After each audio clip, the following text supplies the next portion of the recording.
So before getting my first job as a software developer, I actually got a job offer from a certain company which I decided to reject. So in this video, I'll mention some of the reasons why I actually rejected that job offer. So before we continue, if you haven't subscribed to the YouTube channel, make sure you subscribe to the YouTube channel and hit that bell icon so you get notified whenever I release content like this. And lastly, like this video, guys. Alright, let's get right into it. So this company actually invited me to an interview. So they invited me to their interview process. So the first round was basically an interview with the manager of the company, which I don't think I did well because I had some problems with the internet connection. So they didn't hold me against that. So they took me to the next round, which is a technical assessment. So they given me a technical assessment to actually complete. So I've completed that. It was mostly based on PHP and WordPress, and there were some multiple choice questions related to GitHub. So I think I did well in that. I didn't really get some feedback, but I think I did well in that assessment. So they took me to the next step after that round. So the next step was to meet the team. So I met the team. Then during that interview, we actually reached a point where we actually discussed the salary expectation. And because I didn't really do some research, I mentioned that I want to earn 3,000. So of course, they're going to take advantage of that. So there were no negotiations there, right? So after that, I actually got a job offer. So I got a call from the company and they actually mentioned that I should check my email. They sent a job offer so that I can go through it. If I have any questions, I can actually email the admin person and they'll help me with some certain things that are not clear, right? But before I actually signed the job offer, I actually did some research on the company. Like I did a thorough research. I wanted to see some reviews on the company from other people who actually worked at that company, right? And that's when I actually saw a lot of red flags. So there were a lot of people who worked at that company, but they didn't really spend a lot of time working at that company. They were just really not enjoying working at that company. So now I'll go through the reasons why I actually decided to let go of that job offer. So the first reason is because of the salary. So the salary was extremely low. Like I said, during the interview, I actually said I want to earn 3,000 and I wasn't gonna have a problem with that, but I actually did some research after mentioning that number and I realized that it's very low. So in the job offer, they actually stepped it up by 2,000, so it was 5,000, but it was really low. So that's the first reason. So there were a lot of people at that company who were actually earning low amounts of money as salary. So that's the first reason. And the next reason is because like the people who are working there, like they spend a lot of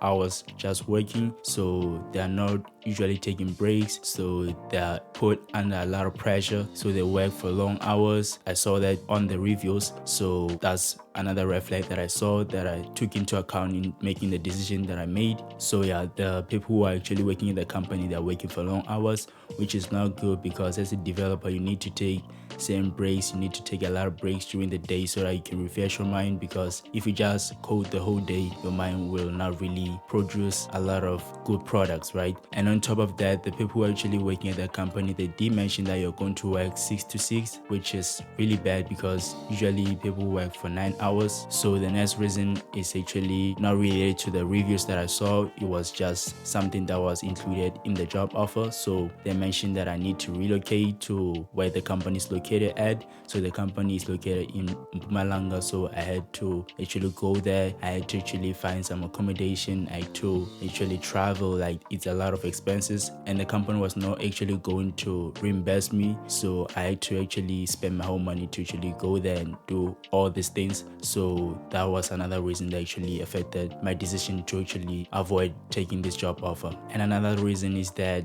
in the job offer itself, they did mention that you're actually going to be traveling a lot. So you need to have maybe a car, or if you don't have a car, you need to use public transport because you'll be traveling to the client's offices. So maybe 2 times or 3 times a week, you need to travel to where the client is located at, and you'll be working at their office to answer some questions or to actually finish some of the things that you're working on, right? That meant that I actually spent a lot of money during the month. And another reason which I actually saw a lot of people mentioning is that like there's a lot of micromanagement in the company. So you'll be looked upon every time that you're working. They'll need to make sure that you're producing the right things. So so I didn't really like that culture. So a lot of people actually don't like that culture because you need to be trusted as a developer that you do well. So if the company doesn't trust you, then it's not really good for your mental health. So that was not good. So there's a lot of micromanagement at the company. And the last reason is that there are no benefits. So there's 5,000 that you're earning, and on top of that there are no benefits at all. So you'll most likely spend that 5,000 on all these expenses like traveling, your accommodation and everything, and at the end of the month you'll be left with nothing, right? So I just decided not to take the job offer because it'll definitely pull me backwards as a developer, because I was going to be working with WordPress, which I don't really like using. So I wanted to find a job where I'm going to use the technologies that I love using, because I don't want to feel like I'm working when I'm working, right? I want to actually enjoy the work itself, right? This job offer actually came before I actually got my first job. So I was excited when I saw the job offer because I saw it as an entrance into the industry. But after actually looking at all these things, then that actually affected my decision to actually deciding whether to take this job offer or not, and I ended up not taking the job offer because it was not really going to be a good thing or a good decision, right? I'm glad I didn't take the job offer because I'll be behind. I'll probably still be working there, and after working at that company, if I decide to leave that company, I wouldn't have the relevant experience to actually get a job as a software developer, because they expect you to know React, they expect you to know Angular, they expect you to know Node.js, and at that company I was not going to use any of those. I was mainly going to use PHP